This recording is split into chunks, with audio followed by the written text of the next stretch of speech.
बिस्मिल्लाहिर्रहमानिर्रहीम। अस्सलाम वालेकुम। आज है जी 24 जनवरी 2000 और हफ्ते का दिन है और शदीद तरीन बर्फ़बारी आज रात को हुई है। एक लंबे अरसे के बाद इस तरह की बर्फ़बारी देखने को मिली है। तकरीबन 13-14 साल पहले शायद 2012 में इस तरह की हुई थी कि हमारी तरफ भी बहुत कम तादाद में यानी कम मिकदार में पड़ती रहती है, मगर इस बार आप चेक कर सकते हैं कि कितनी ज़्यादा बर्फ़ यहाँ तक पहुँची है। दरख्तों से गिरते बर्फ़ के गाले आज भी ऐसा दिखाई दे रहा है कि अभी भी जारी है, मगर ये दरख्तों से पिघल के नीचे गिर रही है।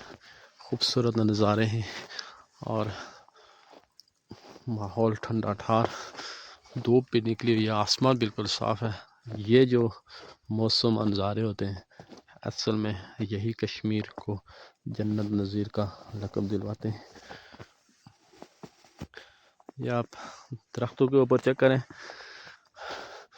कि दरख्तों की शाखें बिल्कुल झुकी हुई सजदा रेज़ हैं और उसके साथ पहाड़ और रोड्स वगैरह की कंडीशन भी आप चेक कर सकेंगे। वो सामने आप